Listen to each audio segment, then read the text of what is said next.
Alright, we're back with the Yz85, and what we need to do to it is the crank seal job and finish everything up. In the last video I fixed the shifting problem, so that's good. And once we do the crank seals, everything could go back together. So I wanted to show you guys these crank seals. This was really hard to get out because it was corroded. So somehow water must have gotten in there at one point from like a water pump gasket. And then you can see on the inside, let's bring this light over here. I don't know if you guys could check that out, but on the inside it's actually corroded too. So I'm gonna clean out inside there, make sure the new seal in here, that's the right side and that's the left side. And then just make sure that it has a place to rest. So basically just making that as clean as possible. And then I could go ahead and show you how to put the other one in.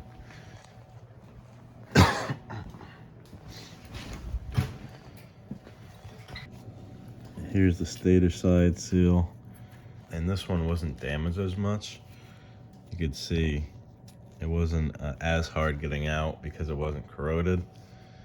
But a little tip for these is to get self-tapping screws.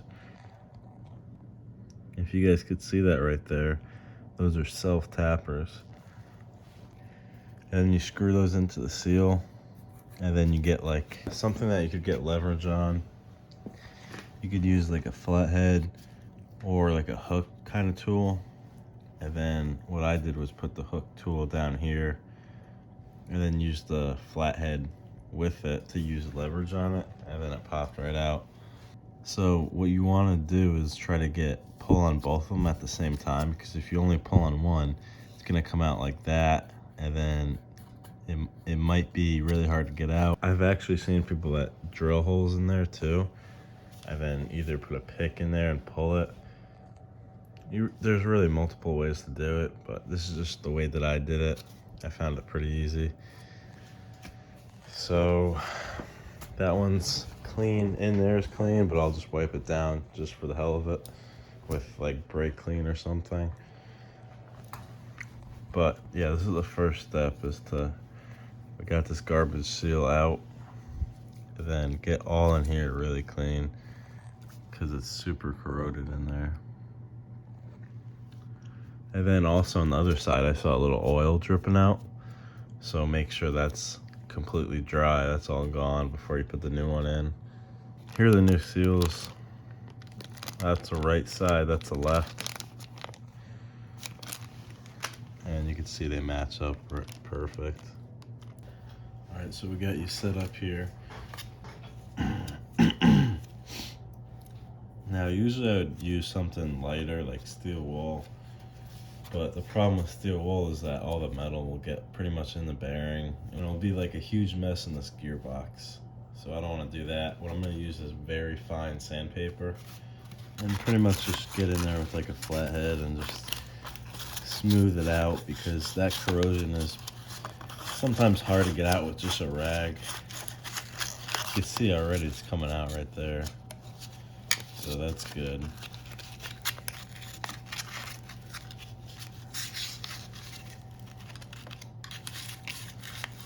Most of the corrosion is probably on the seal, but this is just extra.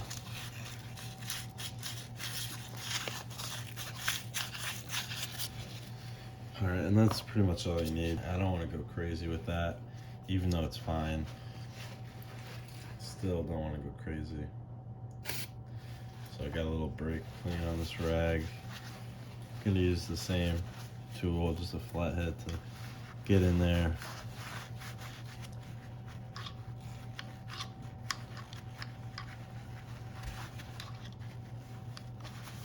That's pretty much all that's in there, the corrosion and the dirt.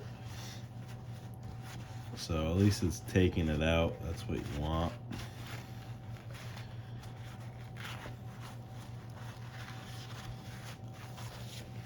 Another important thing, if you haven't done these before, there's a bearing right behind the seal.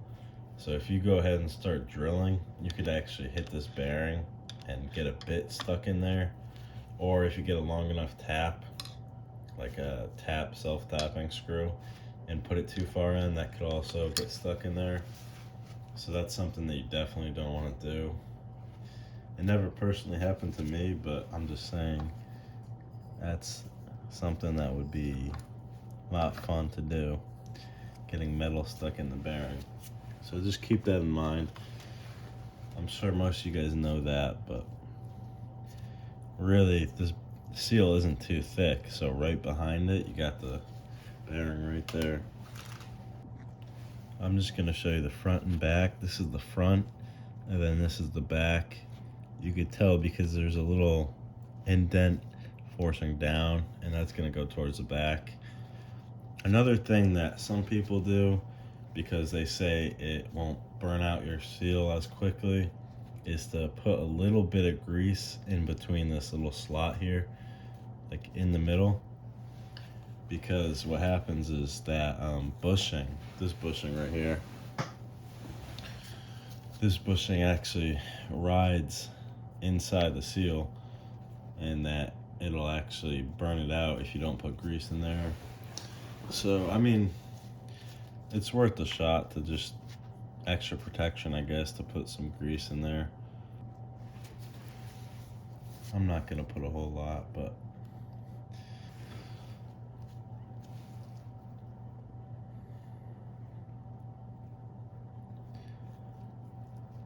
so just kind of put it in there, then spread it out. And just like that, that's all you need. I'm going to show you how easy it is to push these in. You really don't even need a special tool, a hammer, or anything. So just like that, make sure it's even.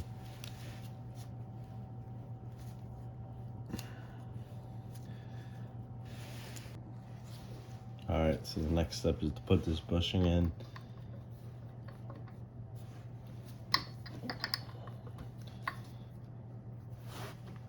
And really, you don't want to roll that seal. You want it to, see how it fits tight in there?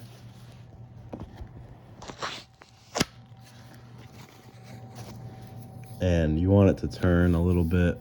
Oh, that's the crankshaft, my bad. So you want it to turn like a little bit. You're gonna feel resistance on that. But like I said, if you don't push that in, like that lip isn't flat, and you get under it, it'll actually roll the seal back. So be careful of that. And after that, pretty much the crank gear goes on and that protector. And then for this year bike, it actually has a keyway in the crank. So always make sure things like that. Not all bikes have that, but it's definitely an important thing to remember, because that'll keep the crank gear aligned. You could see if it's not in there, it's just gonna spin freely. All right, moving on to this side here. We're gonna go ahead and take that out. This is the old seal, and this one didn't fuck up as much taking it out.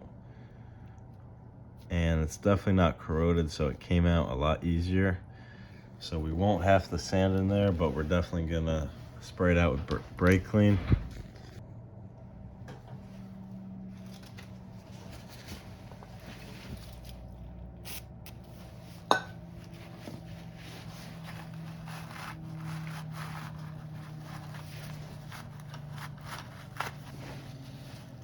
That's all the dirt that was in there.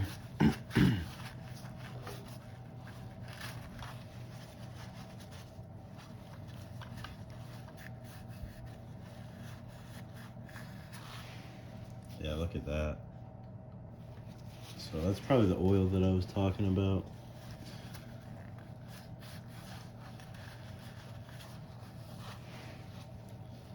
But that's pretty much dry now.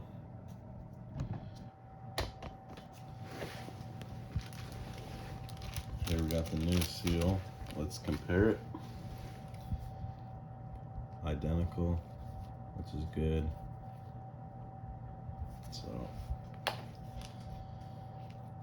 just like the other one, we're gonna put a bit of grease in here, in that middle part. Not a crazy amount.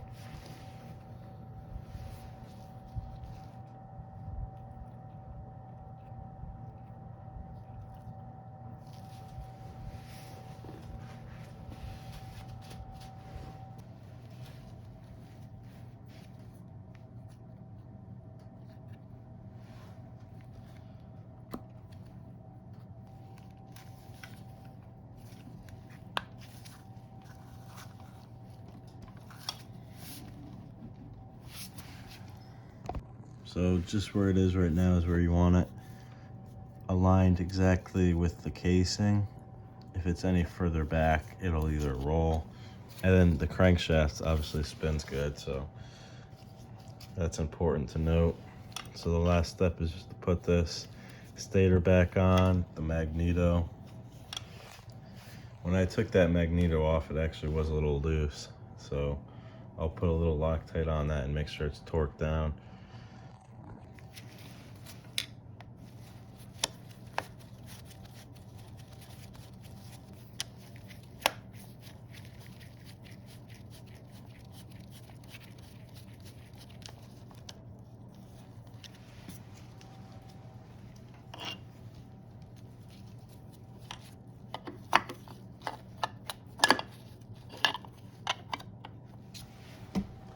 So you can see that's how it routes down and around.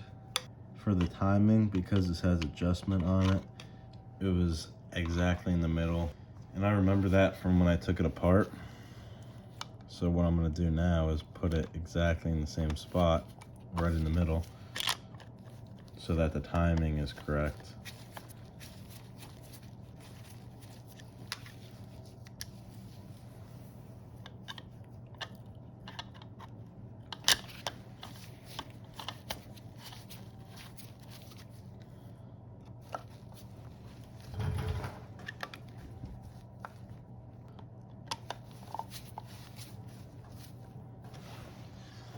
Alright, so that's where they were before. Now we're gonna move on to the magneto here.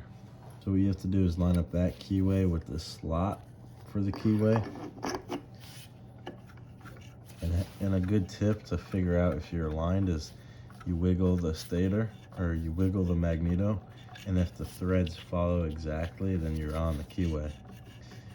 If you go ahead and turn this magneto and the threads aren't following it, that means that it's not in the slot and you gotta take it off and do it again. Blue Loctite on this nut here. Just a drop is all you need.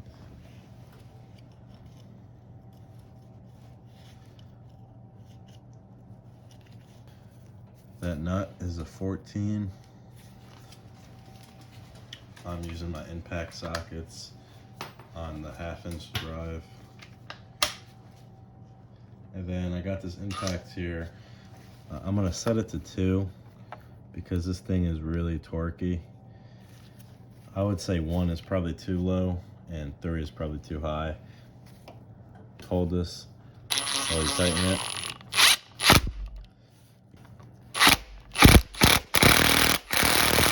I would probably need a rag, but I could feel that it wasn't too much tension, but I think it's just enough. And what that magneto should be, because that should be decently tight. I mean, this thing is spinning constantly at very high speeds. And when I took this off, I zipped it up. I hit like one little click and it was loose. So that's not exactly what you want. I'm gonna leave that in the notes for the description of the service, just so the guy knows.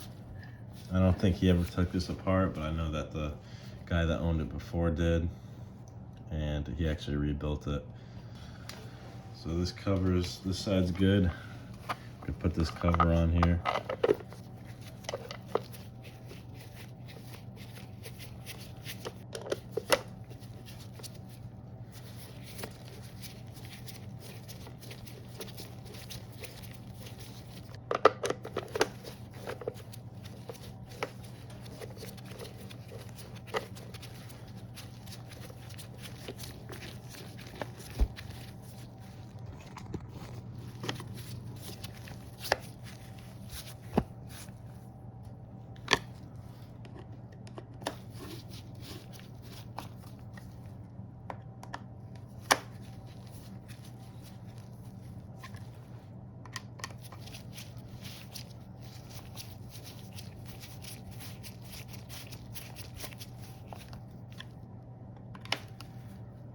And this cover is plastic, so you don't have to tighten it down too much.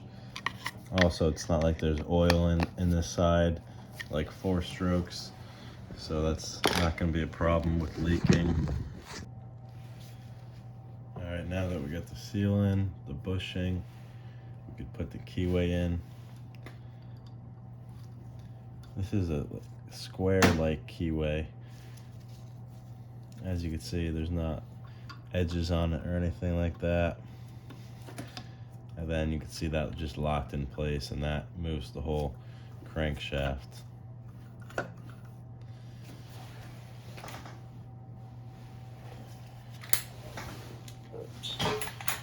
We're also going to put a little blue Loctite on this. There we go.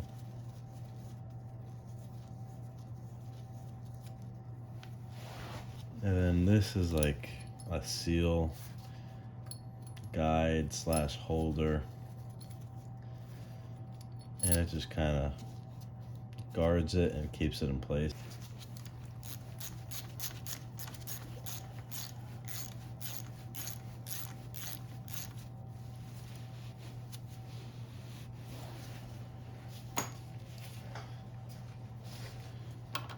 This is a 19.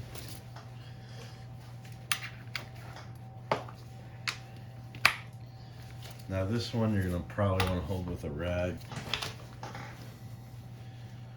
just to get a little grip on those teeth, because it will want to spin on you.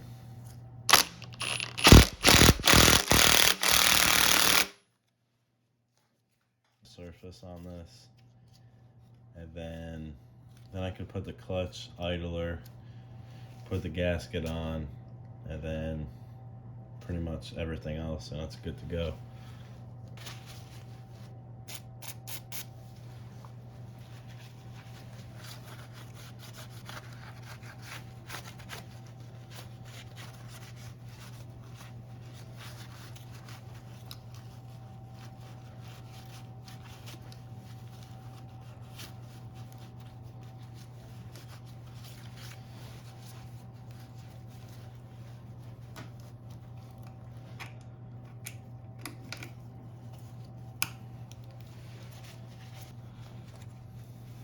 So we're gonna dry that out completely.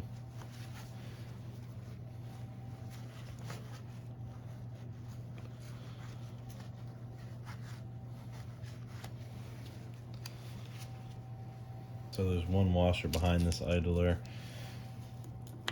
and then there's also one in the front. Some models don't have the washer in the back because it's not a flat surface most of the time, but this one obviously has one. And then you got that circlip. That's very important. That keeps the idler in its place.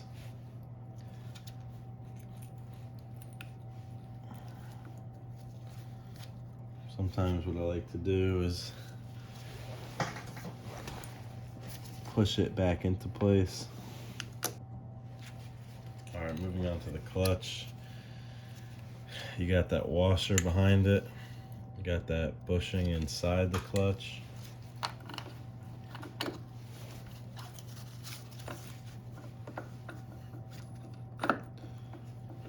And that gear behind it actually sits with the idler gear, and then this front gear goes on the crankshaft. Make sure those notches are lined up.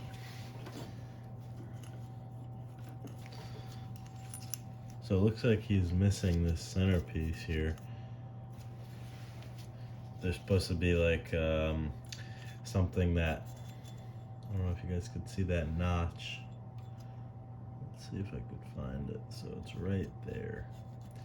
There's supposed to be like a flat, almost like a flat like washer that has a notch that'll lock in place, but he's missing that. So I'll also have to write that down.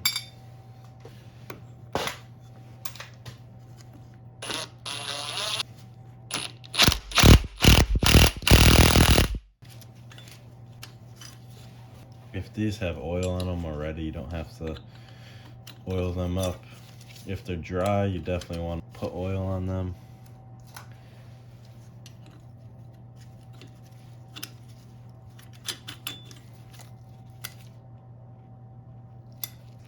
I just noticed that these are different plates. Maybe there's like, oh, okay, that makes sense.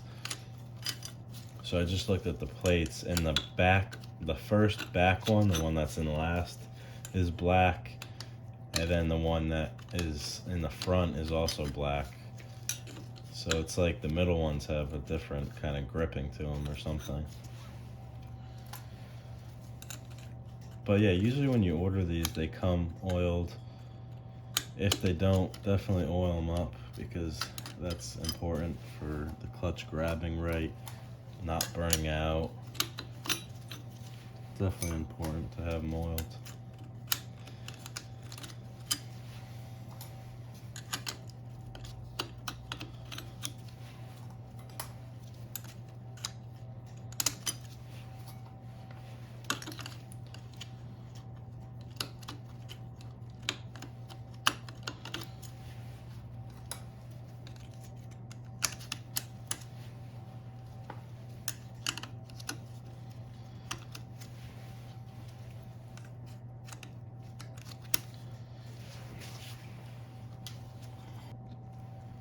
So for this model, there's actually a ball next to the push rod because it spins.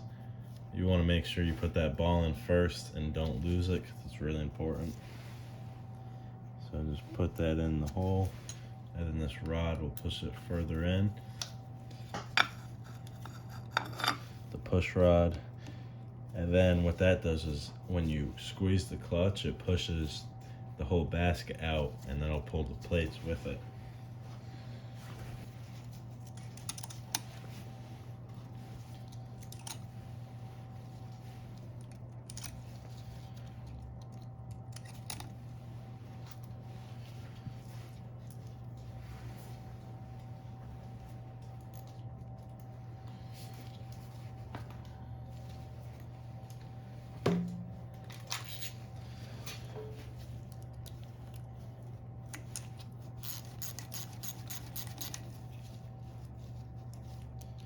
When you do these, make sure you don't absolutely crank them, because that'll mess with your clutch adjustment.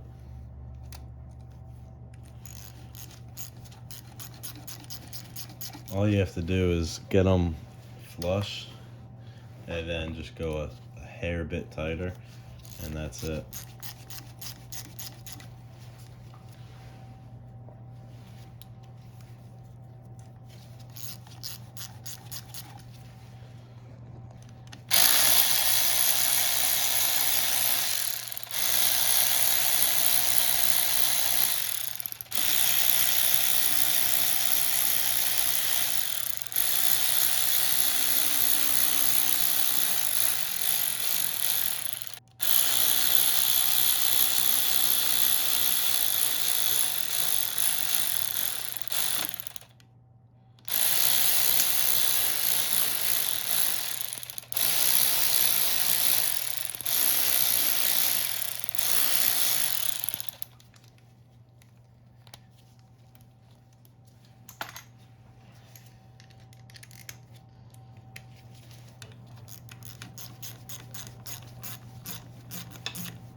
Alright, there we go, the gasket's lined up good.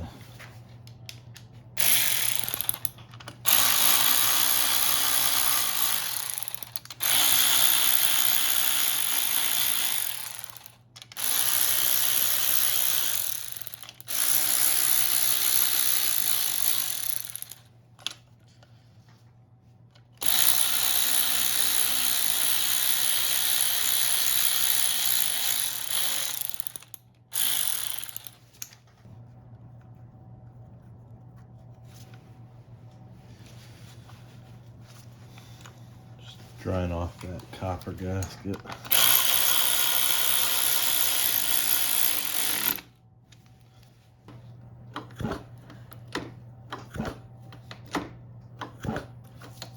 spins over pretty good. Put that water pump on, and then I'm just gonna put this gasket on.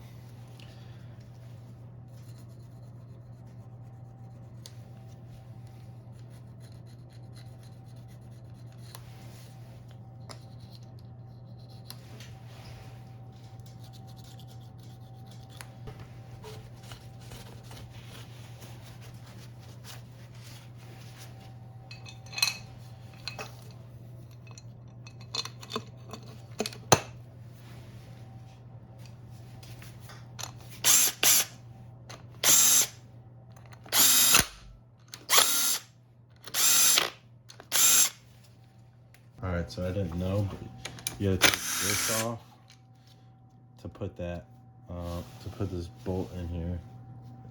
It won't fit in between there, which sucks.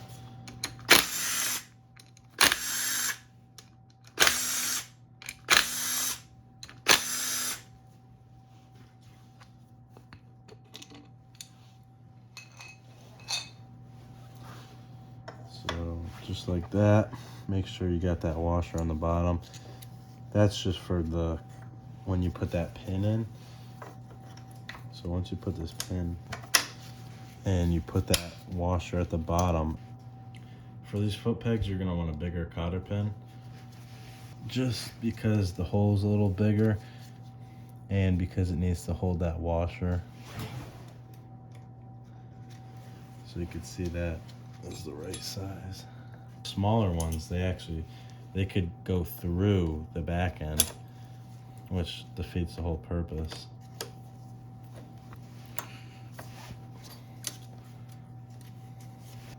So now the brake could actually go in. Before we put those bolts in, let's just put this in first, just so we don't have any problems.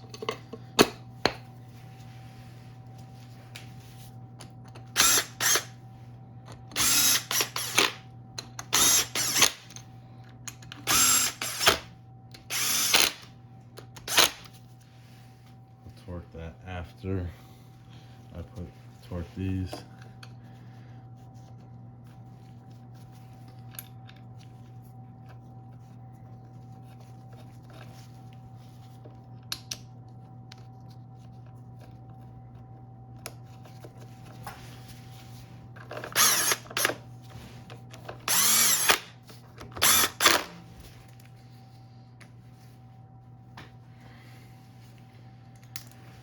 Now we could just snug these down. Yeah, those are tight enough. These are pretty good.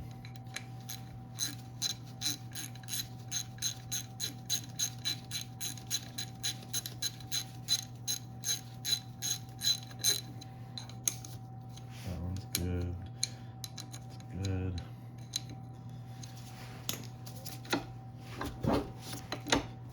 Thing's got a lot of compression for an 85, that's for sure. We're gonna put that hose in.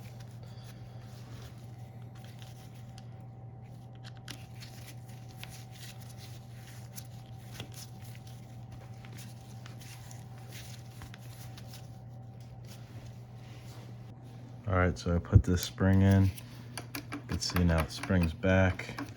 And then I put that cotter pin back there. For that one, it's gonna be a thinner one, like a thinner cotter pin. You can see there's thicker ones. I went with this one because the hole inside there is actually a lot smaller than this foot peg. And then you could literally just bend that with your finger, especially because it's so thin. So the last thing is just to add coolant, add oil, and then start her up.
All right, everything's back together. I started it up. Everything's good. It actually doesn't bog like before, where when you'd give it quarter throttle, it would just not even rev out. And I think that was because of the crank seals. But yeah, everything's back together, no leaks or anything. And the kicker is good, everything, it turns over. So this service is done. And that's it for the crank seal video and pretty much putting it together after the services. It's probably gonna need some carb tuning just because it's starting to get colder out, but I think we made out pretty good, and that's gonna be it for the video. So peace out.